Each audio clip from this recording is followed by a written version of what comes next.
commencer à parler de la méthode philosophique. Quelles sont les méthodes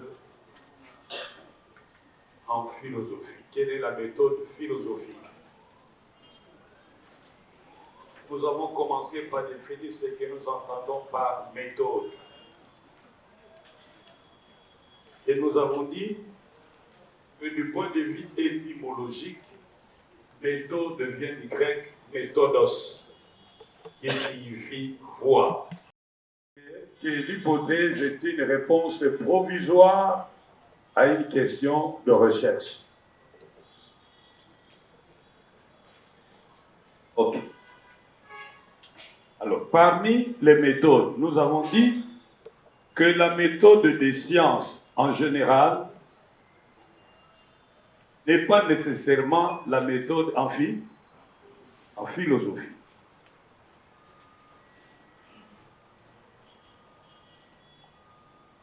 Et cette différence ne pourra être mieux saisie que si, à cet élément-ci, nous commençons par comprendre la méthode scientifique. Et qu'est-ce que nous avons dit au sujet de la méthode scientifique? Qu'est-ce que nous avons dit au sujet de la méthode scientifique?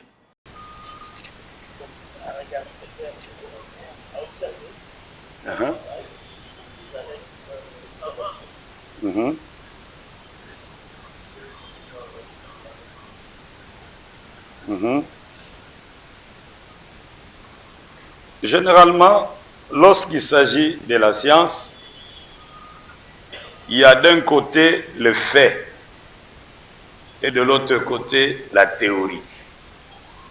Tout commence par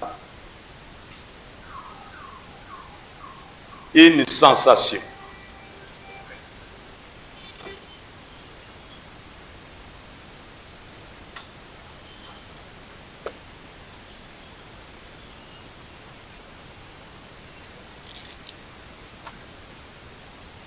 Tout commence par une sensation.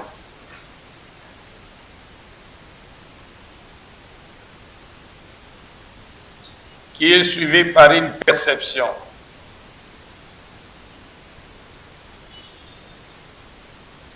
Au niveau de la perception, il y a ce que nous appelons structure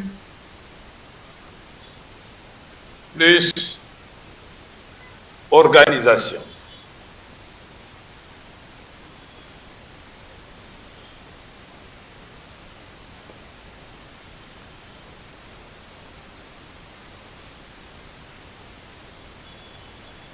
On sent quelque chose, on a vu quelque chose, on commence à l'organiser, on commence à la structurer,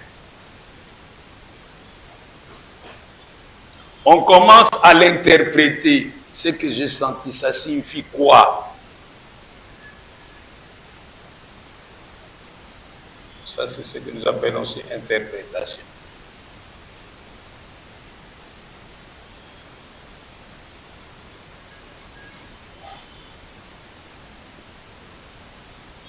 On perçoit quelque chose, et puis il y a une opération mentale qui commence à s'enclencher. Cette opération va essayer d'organiser, situer cette sensation. Et cette opération va continuer à structurer la sensation. Cette opération va continuer à interpréter la sensation. C'est lorsque la sensation est interprétée que nous la comprenons. Mais généralement, ce travail se fait progressivement. Elle pousse infiniment ses rectifications. Ça sent quoi? On dirait du sucre, non. Ça ressemble plus au miel, non. Ça a un peu du goût de goyavier, non. Le travail continue. Mais ça se passe à une vitesse telle que tu ne peux pas te rendre compte que toutes ces opérations se passent simultanément à une vitesse élevée. Et la vitesse de traitement de ces données dépend d'un individu à l'autre.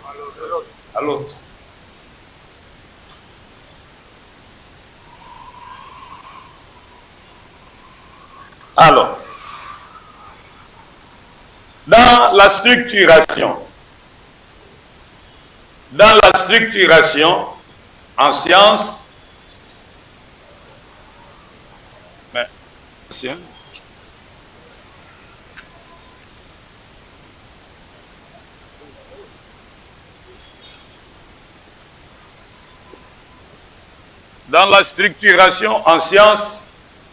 il y a d'une part le fait et la théorie.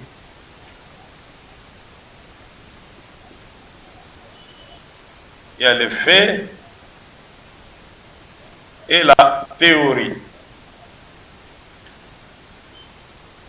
Le fait, c'est ce qui se donne à nous à interpréter, ce qui se donne à l'interprétation. La théorie, c'est un ensemble de lois vérifiées.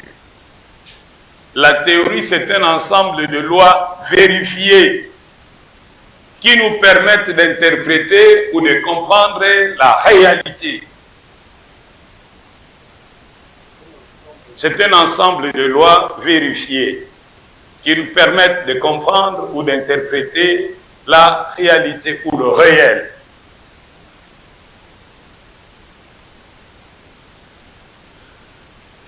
Maintenant, voici comment s'élabore la théorie.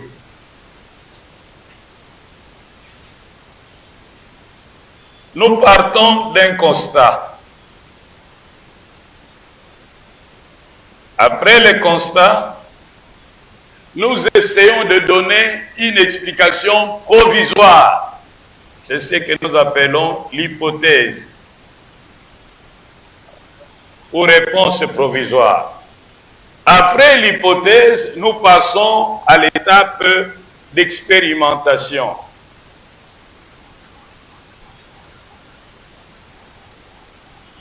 Expérimentation. L'expérimentation consiste à confronter notre hypothèse à la réalité. C'est cela l'expérimentation. Nous confrontons l'hypothèse à la réalité. Lorsque l'hypothèse est confirmée, nous avons deux possibilités. Si elle est confirmée,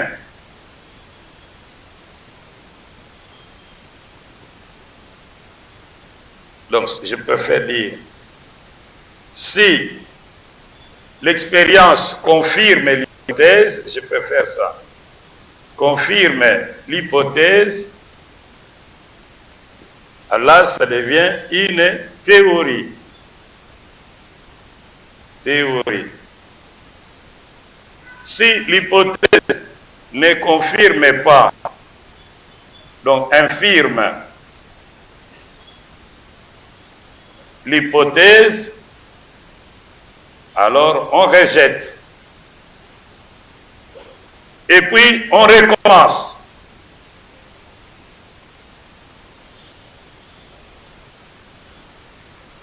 Lorsque nous recommençons, qu'est-ce que nous allons faire? Nous modifions l'hypothèse. Alors, ce qui va nous permettre de passer à l'expérimentation, c'est ce que nous appelons les variables.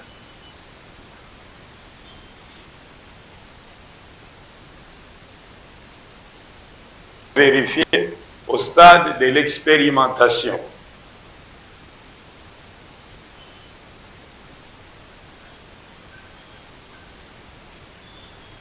Retenez qu'en science, l'objet de la science est toujours un objet construit. Lorsque vous êtes devant un fait social que vous voulez examiner, admettons qu'il y a le banditisme à Kisenso. C'est le fait que vous voulez examiner et que vous voulez comprendre, que vous voulez expliquer. Le fait est là. Maintenant, pour que ce fait devienne un objet d'étude scientifique, vous devez le construire. Vous devez vous poser une série de questions. Qu'est-ce qui sera la base de ce banditisme à Kisenso? Pourquoi ce banditisme à Kissenso? Vous allez vous donner des réponses. Ces réponses provisoires vont constituer pour vous des variables. Des variables dépendantes et des variables indépendantes. Vous dites par exemple, il y a l'insécurité à Kissenso à cause de manque de lumière et de la consommation de drogue. Ce sont les deux variables. Alors, quand vous allez maintenant construire votre sujet de recherche, vous direz par exemple, la consommation de drogue et le manque de lumière à la base de l'insécurité à Kissenso. Ces éléments-là, manque de lumière, consommation de drogue, sont des variables que vous allez vérifier.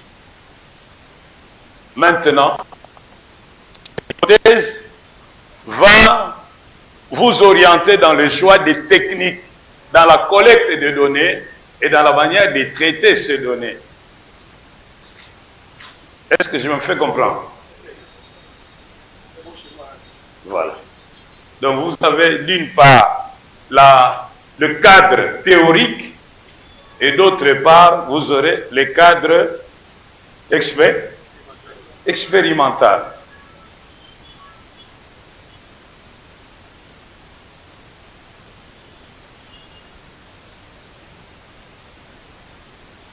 Alors, je ne sais pas, je disais donc que nous avons les faits et la théorie. Comment on élabore la théorie? Nous partons d'un constat.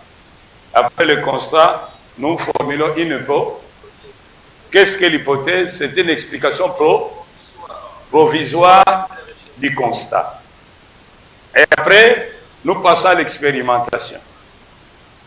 Si après expérimentation, l'hypothèse est confirmée, ça devient une théorie. Si l'hypothèse est infirmée, elle est rejetée, nous revenons encore à l'hypothèse. C'est pourquoi nous avons dit qu'en fait, la science n'est qu'une succession des erreurs corrigées. La science, c'est une succession des erreurs corrigées. C'est pourquoi nous avons dit qu'en science, toute vérité est une vérité en sursis. Et toute vérité, compte tenu du caractère du progrès qui est au centre de la science, toute vérité peut être dépassée.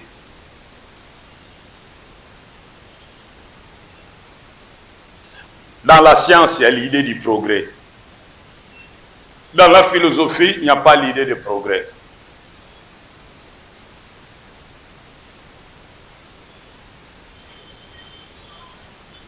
Ça va? Mais la science, il y a l'idée du progrès. Et dans la science, il y a aussi l'idée du pouvoir. On veut connaître pour je ne dis pas. On veut connaître pour dominer, pour assujettir. Alors, si nous revenons dans la Bible, Dieu a donné un mandat à l'homme. Il lui a dit, soyez féconds, multipliez-vous, remplissez la terre et assujettissez-la. Quand on dit assujettissez-la, on peut remplacer le verbe assujettir par quoi? Et dominer la terre. Maintenant, d'après vous, dans notre système d'enseignement, si nous voulons atteindre cet objectif de dominer la terre, quelles sont les sections que nous devons promouvoir? Comment l'homme peut-il parvenir à dominer la terre? Hein? C'est avec la science et la technique. Alors, si nous voulons dominer la terre, nous les Congolais, quel type d'enseignement devons-nous promouvoir? Littéraire, vrai ou faux? Hein? Pardon? Agricole.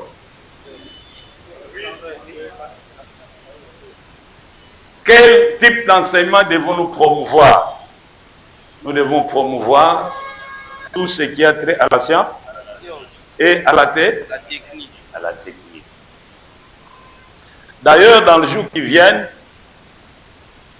la plus grande richesse d'un pays ne sera plus évaluée par rapport à son sous-sol, mais par rapport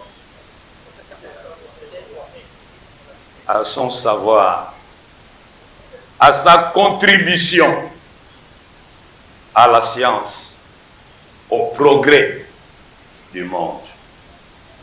Et le philosophe congolais Ngolo Mvumbi-Nsasa disait que nous allons bientôt, dans les années qui viennent, assister à un nouveau critérium d'humanité.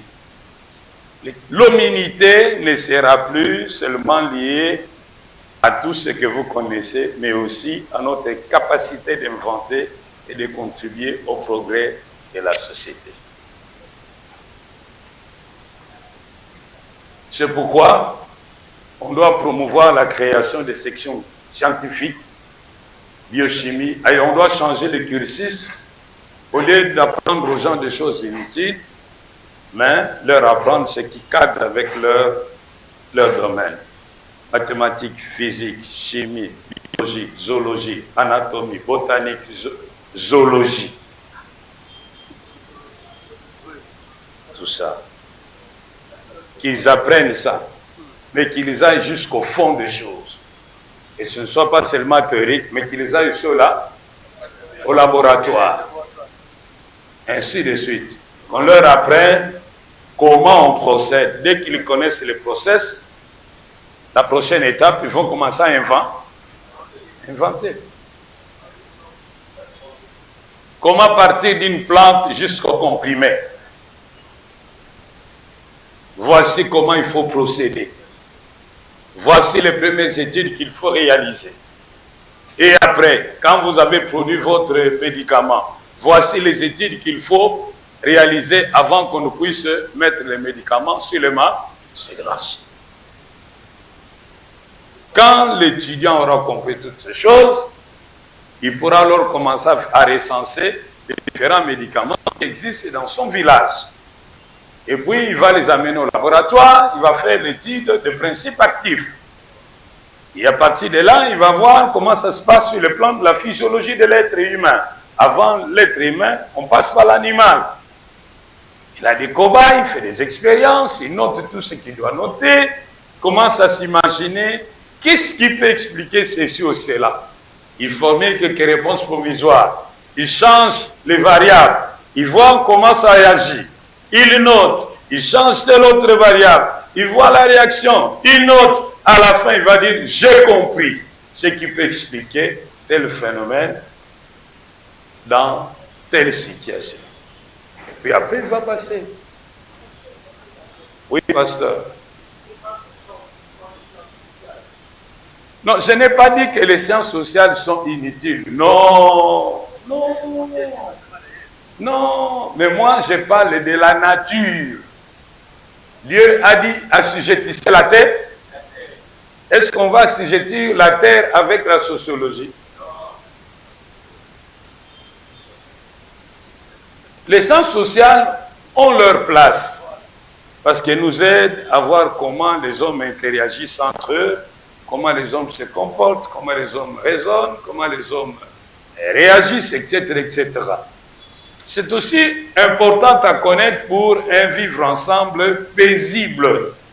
Mais au-delà de ce vivre ensemble paisible, nous avons besoin de gens qui peuvent venir avec leur tête pour apporter des solutions aux problèmes existentiels. Voyez par exemple ces garçons de la Mozambique, de Zimbabwe.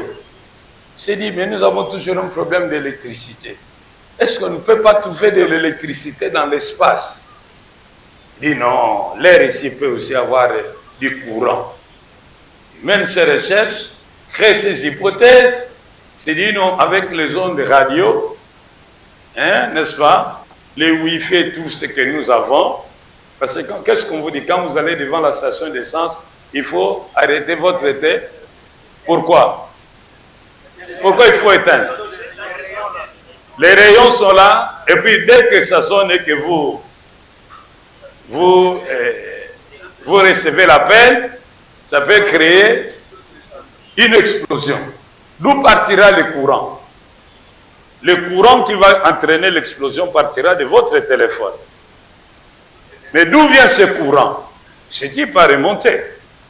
C'est dit certainement en l'air, il doit y avoir du courant. Mais il faut savoir comment capter ce courant. Ce courant ne vient pas de l'air, ce courant vient de différentes ondes qui passent. Il avance et puis il réfléchit comment capter ces ondes.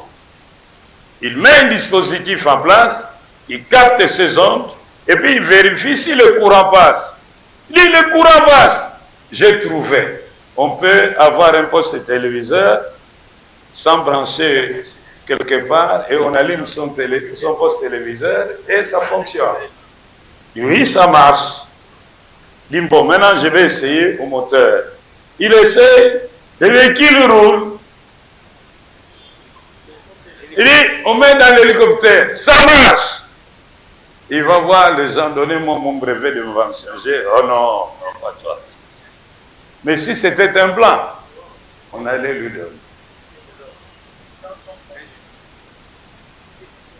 Ouais. Je ne sais pas qu'est-ce qu'il est devenu. La mécanique avant d'être née. Je ne sais pas. Moi, je n'ai pas lu ce livre. Comment veux-tu que je fasse les prophètes? Ok? C'est vous peut-être qui pouvez nous enseigner. Quelle est la finalité de toute science? La finalité de toute science, c'est la production de théories. La finalité de toute science, c'est la production de théories.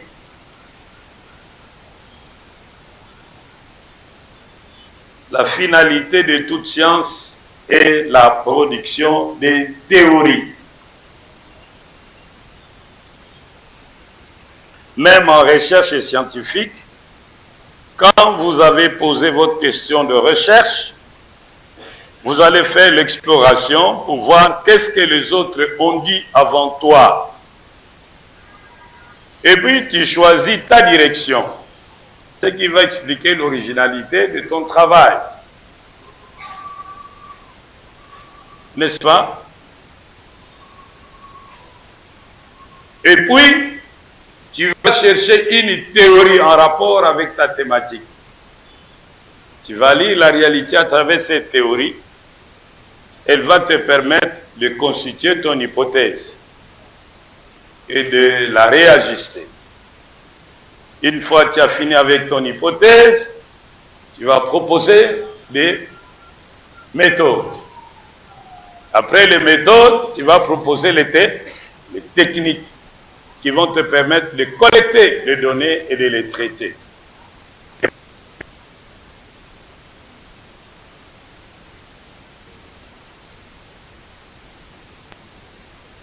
Conclusion, par inférence. Et puis tu vas rendre tes résultats. C'est séquentiel.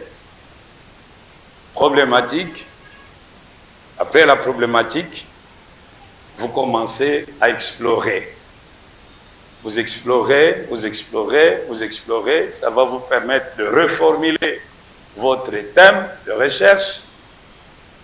Et puis après, vous allez passer à l'état de la question. Qu'est-ce que les autres ont dit en rapport avec ces sujets avant toi? Tu vas lire, tu vas lire, tu vas lire, tu vas lire. Et puis tu vas voir qu'est-ce qu'ils n'ont pas abordé. Possibilité. Qu'est-ce que tu veux vérifier dans ce qui a déjà été dit? C'est une possibilité. À quoi t'inscris-tu en faux? C'est une possibilité. Tu choisis ta voie et tu continues. Quand tu auras choisi ta voie, tu vas donner une réponse provisoire à la question posée. Là, c'est l'hypothèse. Après, tu vas te proposer une méthode. Et puis après, tu vas proposer des techniques. Ça, c'est d'une manière générale en sciences sociales. Et puis tu vas passer aux analyses, interprétations des résultats pour voir si ça va confirmer l'hypothèse ou pas. Et puis tu as les conclusions de tes recherches. C'est ce que tu as découvert. Tu es parti d'où? Tu as fait quoi? Tu es arrivé à quoi? Hein? En théologie, ceux qui font les sciences bibliques, on vous dira comment il faut procéder. Ceux qui font la théologie pratique, on vous dira comment il faut procéder. Ceux qui font la théologie systématique, on vous dira comment il faut procéder. Et même en théologie systématique, ceux qui sont dans des facultés de théologie libérale, on leur approche. Ceux qui sont dans les facultés de théologie évangélique, on leur approche.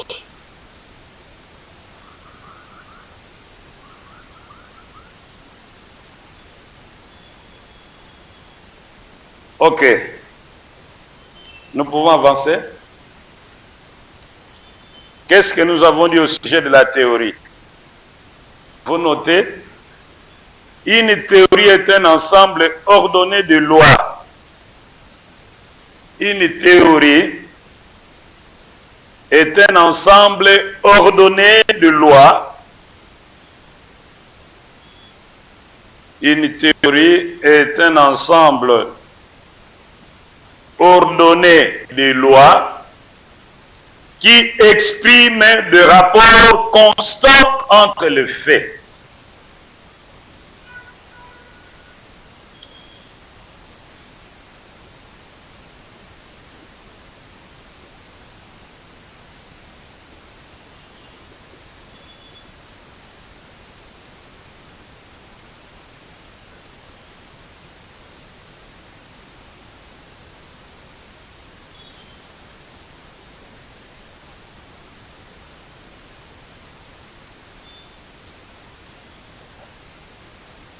Un ensemble ordonné de lois qui exprime des rapports constants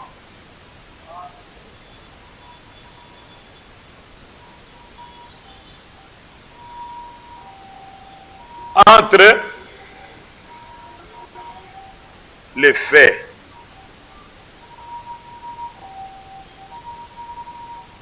Nous constatons, nous observons, nous constatons quelque chose, nous répétons l'expérience, c'est la même chose qui se produit, nous frottons un objet contre un autre, nous sentons il y a la chaleur, nous changeons d'autres objets, nous frottons, il y a la chaleur, nous changeons autre chose, nous frottons, il y a la chaleur. Nous voyons deux choses qui reviennent, frottement et chaleur. On peut déjà dire, tout frottement produit la chaleur. C'est une loi.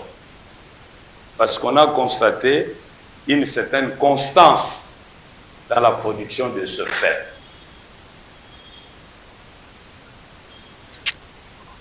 Alors, maintenant, qu'est-ce qu'une loi? Une loi, c'est une hypothèse vérifiée par l'expérience. Une loi est une hypothèse vérifiée par l'expérience. Une loi est une hypothèse vérifiée par l'expérience.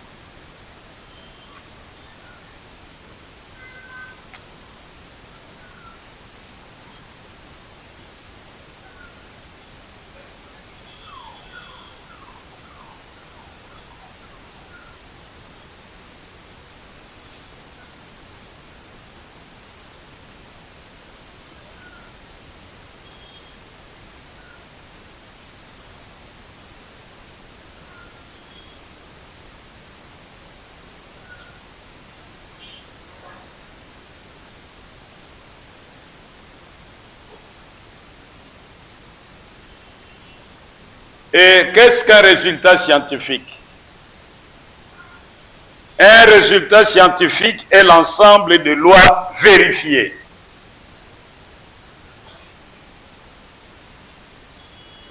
Un résultat scientifique, c'est un ensemble de lois vérifiées. Et l'ensemble de lois vérifiées constitue quoi? Une théorie, non? L'ensemble des lois vérifiées, c'est ce qu'on appelle la théorie. Quelle est la finalité de la science? C'est produire des théories. À quoi servent les théories? Pardon? À quoi servent les théories? Elles nous permettent de comprendre ou d'interpréter le réel.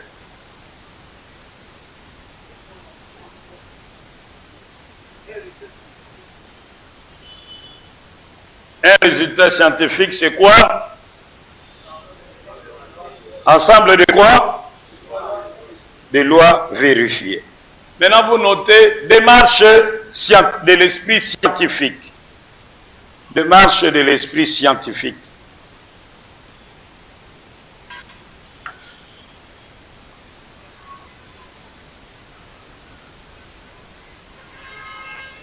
Nous avons dit qu'en science, nous commençons par la sensation, après la paix, la perception. Et dans la perception, nous avons la structuration, l'organisation et l'interprétation. Mais nous avons dit que dans toute démarche scientifique, il y a d'une part le fait et d'autre côté la théorie. Et pour élaborer la théorie, nous partons du con. Ensuite, et puis après l'expérimentation. Après l'expérimentation, il y a deux possibilités. Soit on confirme l'hypothèse, soit on infirme l'hypothèse. Alors, vous notez, dans la démarche scientifique, nous partons de l'observation de faits. Nous partons de l'observation de faits. À ce niveau, le fait demeure incompréhensible, inintelligible. Nous constatons le fait, mais le fait est inintelligible. À ce niveau, le fait est inintelligible.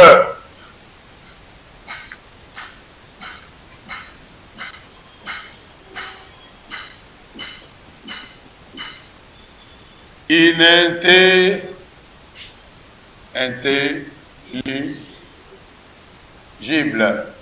Ok. Ça signifie quoi?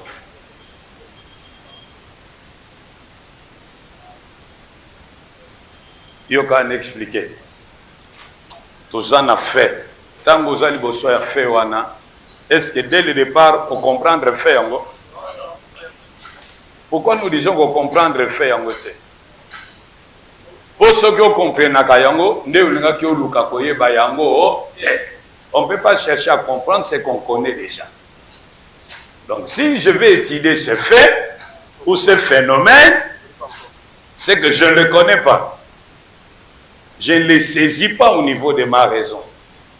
C'est pourquoi je vais l'étudier pour le comprendre. Donc, à ce niveau, le fait n'est pas encore compris. Le fait est inintelligible. Le fait est incompris.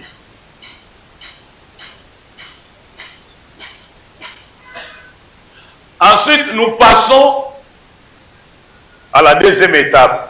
Nous formulons, nous inventons, nous imaginons nous-mêmes, par notre raison, nous imaginons une explication de ce fait.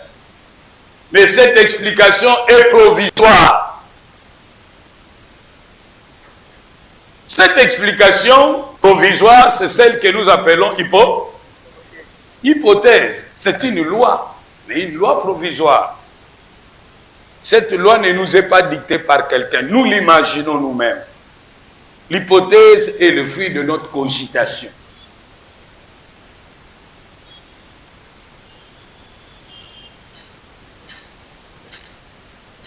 Nous imaginons ce qui pourrait expliquer ces faits. Et puis après, nous vérifions cette hypothèse. Je le répète, l'hypothèse, c'est notre invention. L'hypothèse, c'est notre imagination. L'hypothèse, c'est le fruit de notre cogitation. Dès que nous avons mis l'hypothèse en place, nous allons faire quoi? Nous allons la soumettre à l'expérimentation, à l'expérience. Mais avant d'arriver à l'expérience, nous devons nous prévenir d'une méthode et des techniques.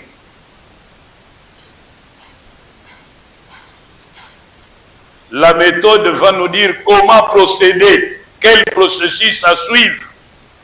Les techniques vont nous aider à collecter les données qu'il faut traiter pour expliquer, qu'il faut traiter et analyser pour trouver une réponse au fait, une réponse explicative au phénomène que nous sommes en train d'étudier. Et si l'explication à laquelle nous allons arriver correspond à l'hypothèse que nous avons donnée au départ, donc l'hypothèse est vérifiée. Et comme l'hypothèse est vérifiée, l'hypothèse devient une loi.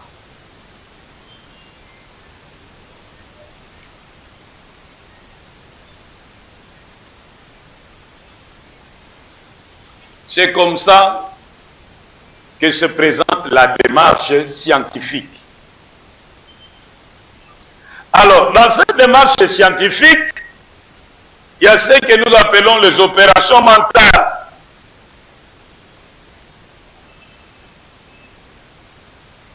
Il y a 4 opérations mentales dans la démarche scientifique. Il y a 4 opérations mentales, où il y a 4 procédés, opérations mentales ou procédés. Il y a 4 opérations mentales ou procédés.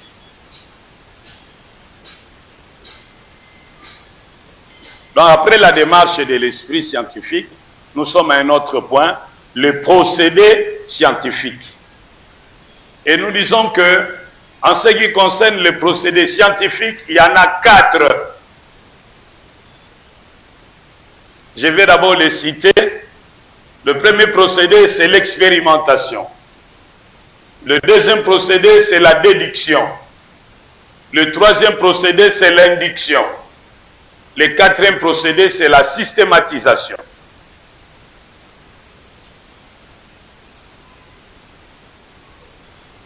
Premier procédé, c'est l'expérimentation. Deuxième procédé, c'est la déduction. Troisième procédé, c'est l'induction. Quatrième procédé, c'est la systématisation.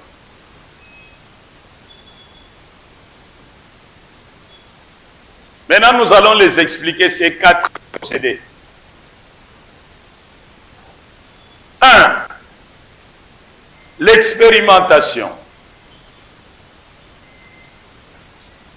L'expérimentation. Je reprends. Dans la démarche scientifique, nous avons l'observation, n'est-ce pas? Je suis dans la démarche scientifique. Nous avons l'observation de faits, et puis nous inventons notre hypothèse qui est une explication du fait. C'est une loi en sursis. Et puis après, nous passons à l'expérimentation. Si l'expérimentation confirme l'hypothèse, ça devient une loi. Voilà. Maintenant, comment est-ce que l'homme de science raisonne? Comment son esprit fonctionne-t-il? C'est là où je parlais de l'expérimentation, ensuite la déduction, ensuite, et enfin, la systématisation. Voilà ce qui gouverne l'esprit scientifique. Alors, nous allons expliquer chaque opération. 1. L'expérimentation.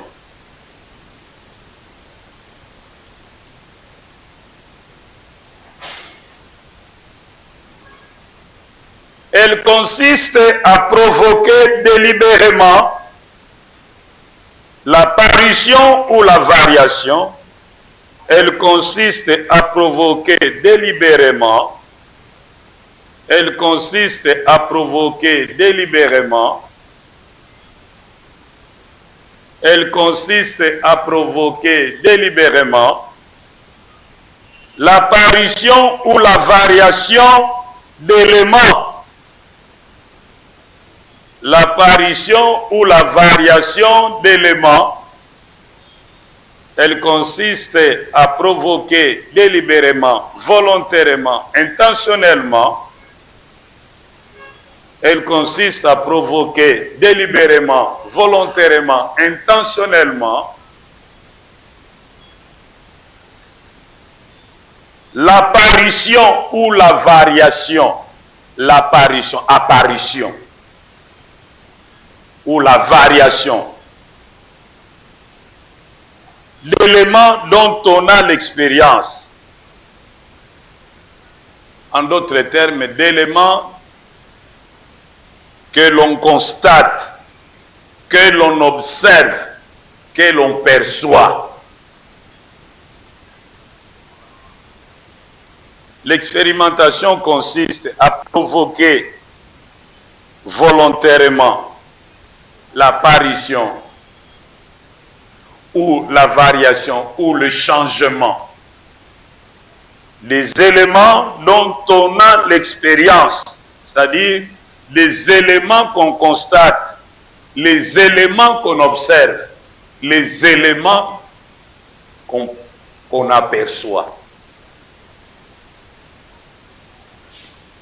L'homme de science, avant de pouvoir tirer une loi, passe beaucoup de temps dans son laboratoire à faire des expériences. Il fait la première expérience, il constate quelque chose, il note, dit je vais un peu changer telle donnée pour voir si je vais arriver au même résultat. Il change, le résultat n'est plus le même. Il dit bon, je vais changer le deuxième élément. Je vais voir si je vais arriver au même résultat. Il change, n'arrive pas au même résultat. C'est comme ça. Nous apprenons entre guillemets par essai et erreur. Tous les hommes de science ne sont pas des gens qui servaient du matin au soir et découvrent, non. C'est toujours par essai et erreur. Alors, qu'est-ce qu'il fait dans ces essais? Il change de données et il observe les résultats. Il change les données, il observe les résultats. Ça, c'est au niveau de l'expérimentation. Qu'est-ce qui lui dicte ce changement? C'est lui-même, c'est les hasards, c'est son intuition, c'est sa curiosité. Nous avons suivi un texte aux humanités, je crois en 4e année des humanités, un texte en anglais, Pierre Curie et Marie Curie. Comment ils ont découvert que les rayons X pouvaient servir à la photographie des eaux. C'était par essai et erreur.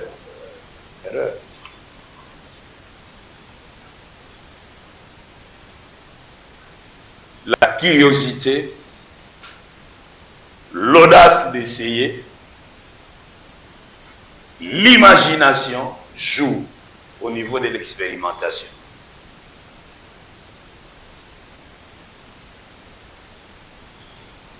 Deuxième manière de procéder des hommes de science, c'est quoi? Nous avons appelé ça La déduction. Qu'est-ce que c'est que la déduction? Nous l'avons vu hier. Qu'est-ce que c'est que la déduction?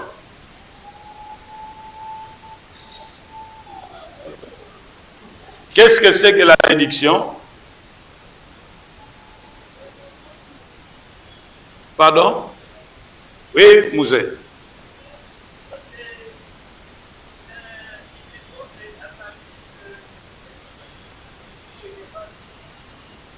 Du général au particulier.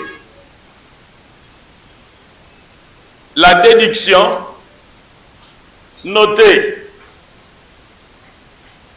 il y a ce qu'on appelle, il y a deux sortes de déductions.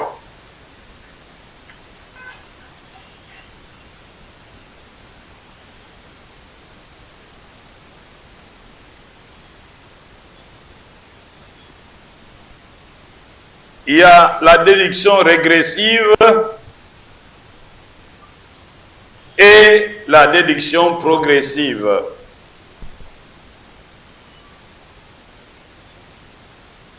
La déduction régressive et la déduction progressive. Vous notez en résumé, la déduction régressive porte essentiellement sur l'analyse. Porte essentiellement sur l'analyse.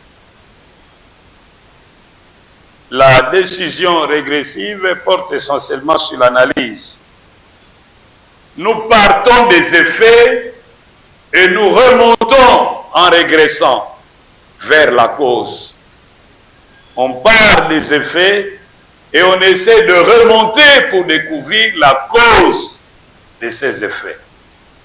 Ce qu'on appelle déduction régressive. Nous partons des effets et nous reculons. Nous allons à reculons pour chercher les causes à la base de ces effets.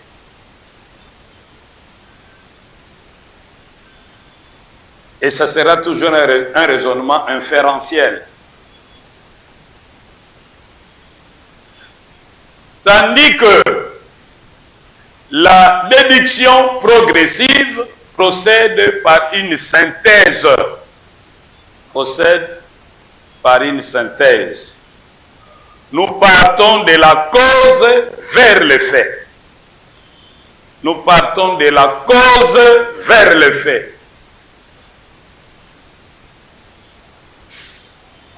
Donc la déduction progressive, c'est pratiquement nous renvoie à la synthèse. Entendu? Nous partons de la cause pour voir ce que cette cause peut produire comme effet. Nous partons de la cause vers l'effet.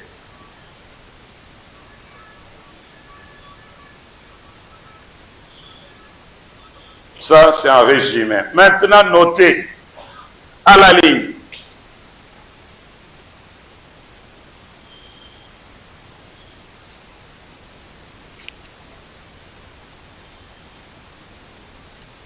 La déduction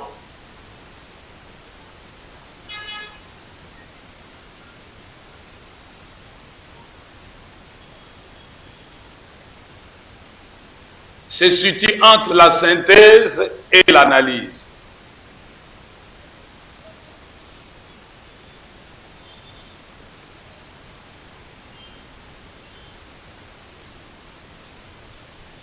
L'analyse, c'est la résolution, virgule, la solution à rebours,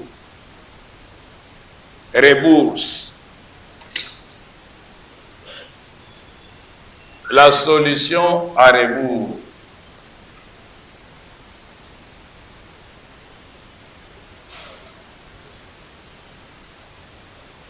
La solution à rebours, à reculons.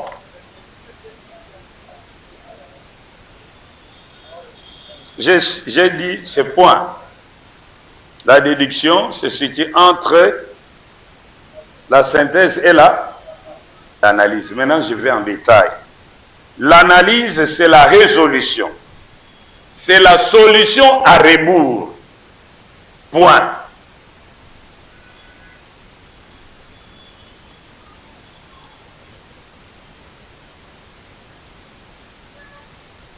C'est une démarche régressive. C'est une démarche régressive, virgule, qui remonte, donc qui remonte, du conditionné à la condition. Qui remonte du conditionné à la condition. Virgule. Qui remonte du conditionné à la condition. Virgule.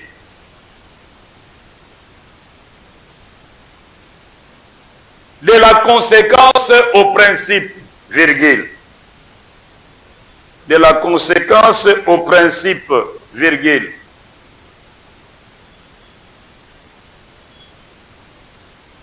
De l'effet à la cause, virgule, de l'effet à la cause, virgule, du présent au passé, maintenant c'est clair, du présent au passé.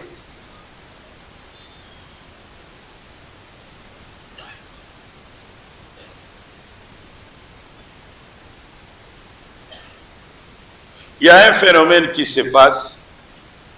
On veut expliquer ce phénomène. Mais ça se passe maintenant. Lorsqu'on se pose la question de savoir d'où vient ce phénomène, on va remonter dans le passé, on va demander aux gens, est-ce que vous, vos parents ont connu cette situation? Vos grands-parents, vos arrière-grands-parents. Nous sommes en train de remonter dans le temps. Nous sommes en train de remonter dans le temps. Nous avançons, nous reculons. Nous reculons. Comme nous reculons, la démarche est-elle progressive ou régressive? Parce que le progrès, c'est aller de l'avant. Le contraire, c'est aller à reculons. Lorsque nous voulons expliquer le présent, en remontant dans le passé, la démarche est régressive. Lorsque nous voulons expliquer l'effet en cherchant sa cause, la démarche est régressive. C'est pourquoi on parle d'une déduction régressive. Est-ce que c'est clair? Oh, papa, maman, c'est clair ou ce n'est pas clair? Alors, le composé. Donc, quand nous expliquons les éléments,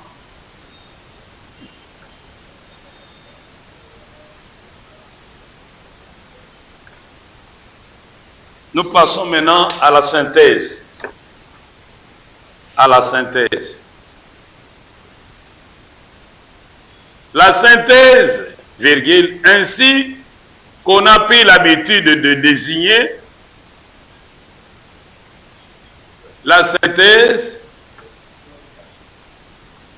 oui, j'ai fini avec la déduction.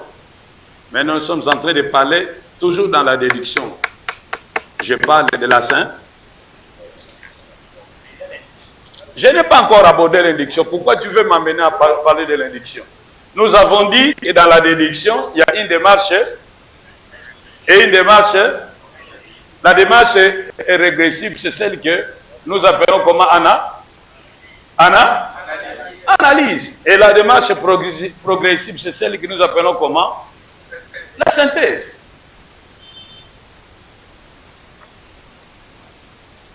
À ce niveau, il y a l'analyse. Là-bas, il y a la synthèse. Alors, progressive, c'est l'opposé de... Alors maintenant, d'après vous, si vous comprenez la démarche progressive, dites-moi quelque chose sur la démarche régressive. Révisez les textes. Maintenant, dites-moi l'opposé de ce que nous avons.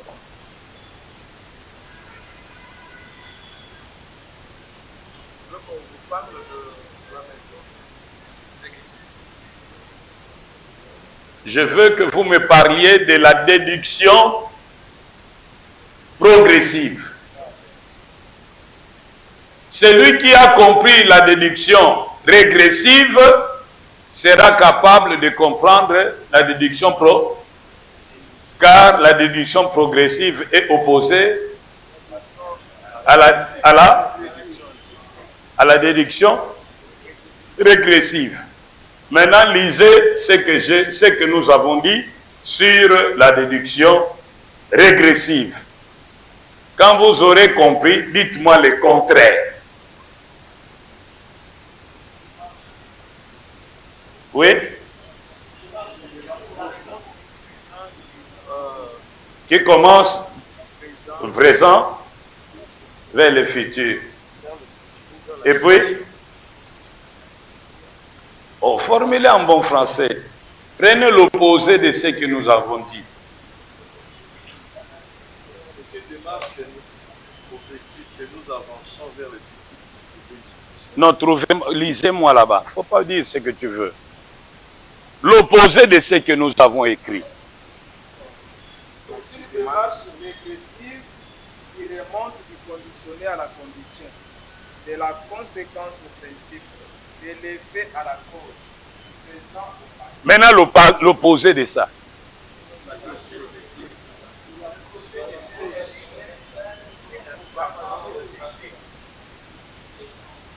L'opposé de ça, c'est-à-dire qu'on parle de la cause aux effets. On parle de la cause aux effets. Les conséquences à ce qui a produit les conséquences. Bon, moi je ne dis rien. Vous notez seulement c'est l'opposé de la démarche précédente. Je m'arrête. Alors, ça signifie quoi? Vous prenez tout ce qui est opposé à ce que nous avons dit avant. Qu'est-ce que vous avez noté? Maman, lisez ce que vous avez noté. Elle va dire le contraire de ce que vous dites. Au sujet de la déduction régressive. Qu'est-ce que nous avons noté? Au sujet de la déduction régressive. Non, je vais vous aider. Frère, veuillez vous lever. Pasteur, veuillez vous lever. Vous prenez votre texte. Prends ton texte. Non, toi tu laisses le tien. Maintenant, lis seulement ce que nous avons dit au sujet de la déduction régressive. La déduction régressive porte essentiellement sur l'analyse. Nous partons des effets. Ah, nous partons des effets. Le contraire. Non, lui il dit, et toi tu dis juste le contraire. Drôle d'interprétation. Lui il dit, nous partons des effets. Toi tu dis, nous partons vers la cause. Nous partons des causes. Elle continue. Sur l'analyse, nous partons des effets. Nous partons des causes. Et toi, continue. Oui. Pour chercher, en cherchant les conséquences. Mais toi, lis seulement ce que tu as écrit. Lui va dire le contraire. Pourquoi tu me compliques la vie? Nous reculons en cherchant les causes. Toi, lis ce que tu as écrit. Lui va dire le contraire. Oh, Bozan Deini.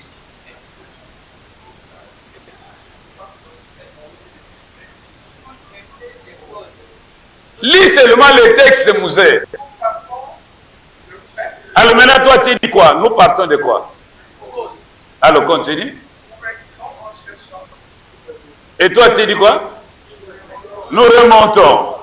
Nous avançons. Voilà. Quand on dit reculer, toi tu dis avancer. Alors vas-y. En cherchant quoi? Ce que tu as écrit là-bas. Et lui il va dire, en cherchant les effets de la cause. Oh. Naïbité, est-ce que Nazolo Yango Malamute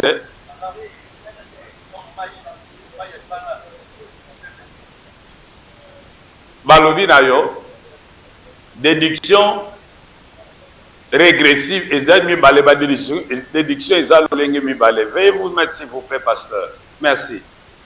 Ba déduction ezalolenge mibale. Moko babengi yango régressive. Moko babengi yango progressive. Oyo babengi régressive, yango eza nini?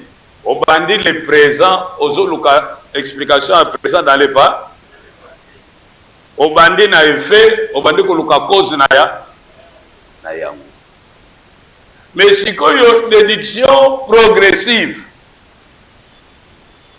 Balobi eza inverse to opposé na owana.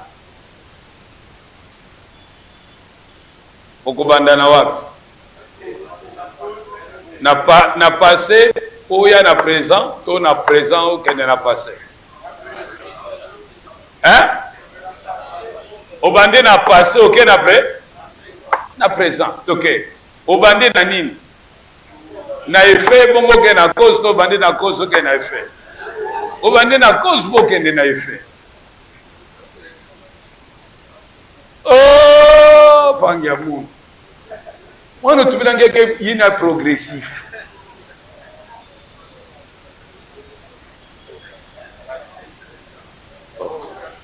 Mais, il y a un bâti, et quand on est à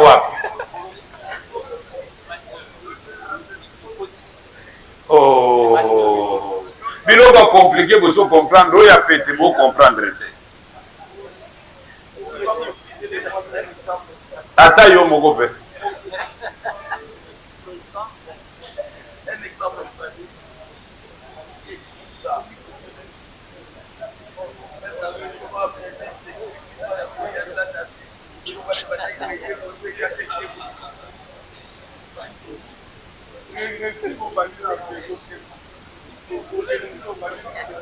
Ah, vous compliquez la fois.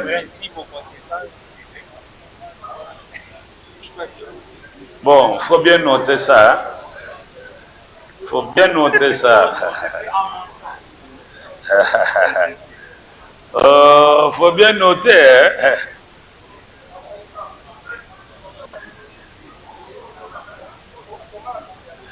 Écoutez, en philosophie, on ne peut pas toujours donner des exemples concrets parce que la pensée philosophique, c'est une pensée spéculative.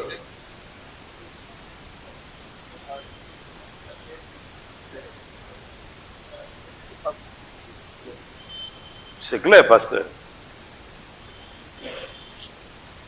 Bon. Vous pouvez me permettre de terminer ce que je veux terminer aujourd'hui.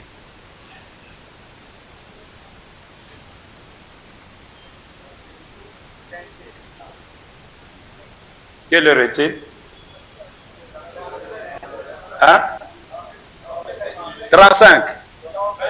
Dans 5 minutes. C'est bon. Notez. La synthèse ainsi qu'on a pris l'habitude de désigner. La synthèse ainsi qu'on a pris l'habitude. La synthèse ainsi qu'on a pris. Pris, c'est avec S à la fin. La synthèse ainsi qu'on a pris l'habitude de désigner. L'habitude de désigner la démarche de sens opposé. Opposé à quoi? La démarche de sens opposé à la déduction régressive.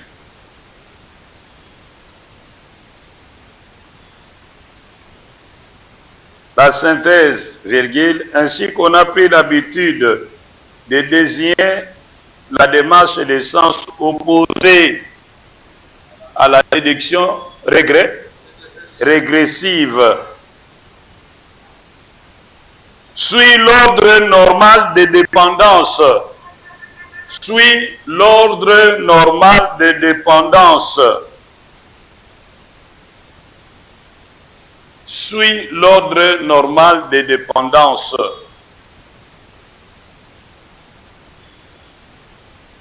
Progressant, progressant de la condition au conditionné.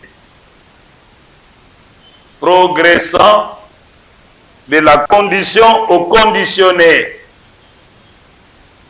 virgule, progressant de la condition au conditionné, virgule, et avec sécurité, et avec sécurité, et avec sécurité, virgule, puisque celui-ci est déterminé, puisque celui-ci est déterminé, puisque celui-ci est déterminé, univoquement par celui-là, univoquement par celui-là.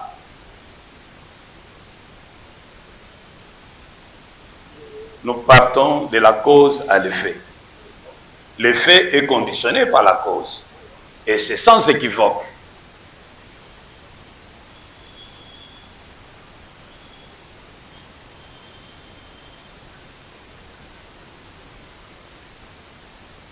On s'arrête là.